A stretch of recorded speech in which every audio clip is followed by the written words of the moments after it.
begin on the south side with a massive rivalry game in the Circle City Conference.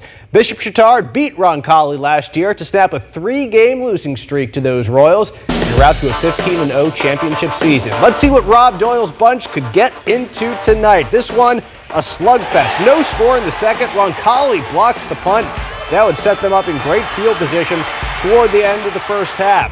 Chatard defense, though, standing tall as back to pass. James Buchanan is dropped by a host of Trojans there in the backfield. The Royals decide they will settle for the field goal. Hey, points are points. Gavin Laufane kicks it through. Those are the only points of the first half. 3-zip Roncalli. To the third, both defenses bring their best. Dominic Nelson fighting off a block and getting to the Bishop Chatard quarterback. Later on, though, the Trojans are knocking on the door, and Daniel Shaw finally breaks the play in the first and only touchdown of the day. Chatard winners 9-3. We'll stay in the Circle City Conference. Heritage Christian taking on Guerin. The Eagles led 32-13, but Heritage trying to rally. Eli Nix connecting with Nick Dearman for the touchdown.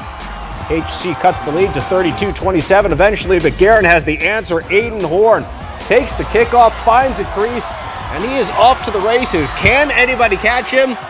Finally, the Eagles do bring him down at the 13-yard line, though.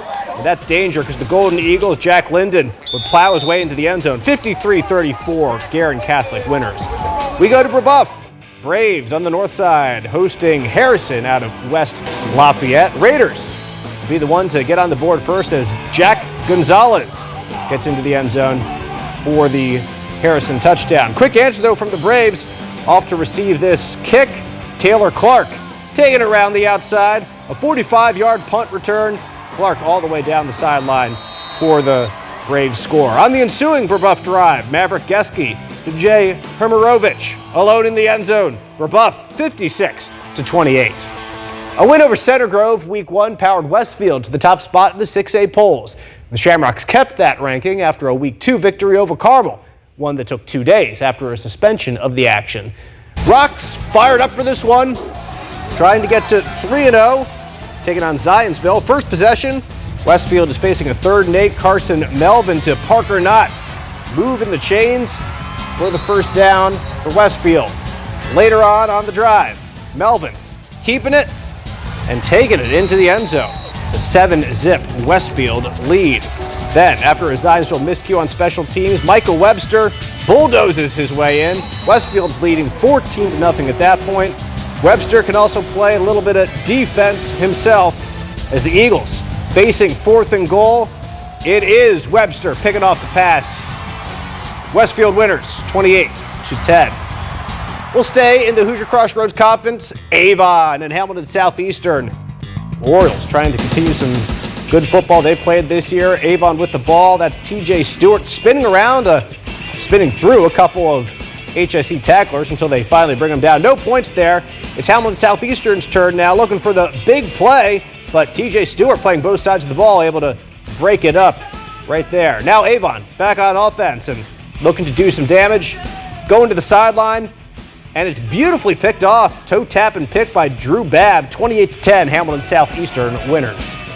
We go to Fishers and Noblesville.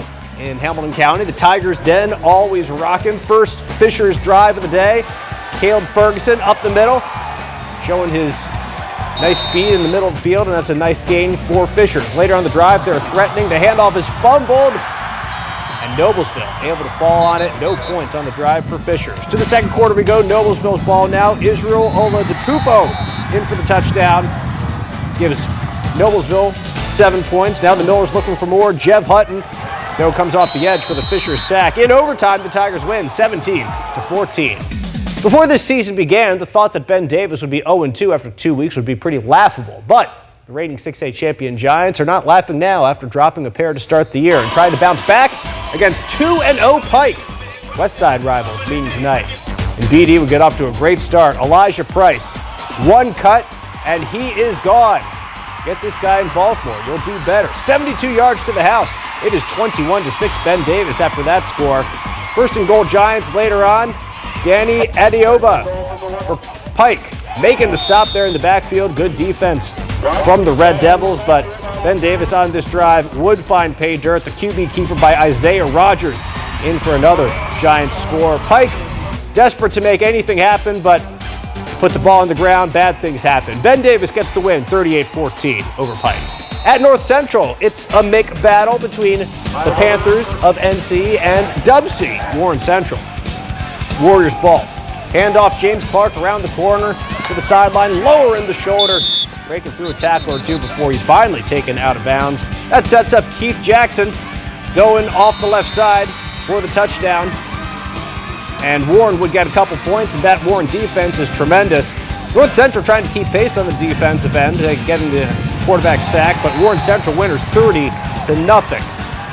Now, to Speedway we go. Windy evening in parts of central Indiana. Speedway hosting Beech Grove. Hornets on offense, Bishop Moore looking to dump it off. Jeremiah Lee, dangerous player there for the Hornets, as he has been for a couple years, but always expect big things out of him. Now it's back to Moore, looking for more, but finding less ultimately, as you can only run around so often before the defense gets you. Speedway brings him down, but eventually on that drive, it is the handoff to Jeremiah Lee, takes it to the far side and into the end zone. Speedway, though, winners tonight, 48-26.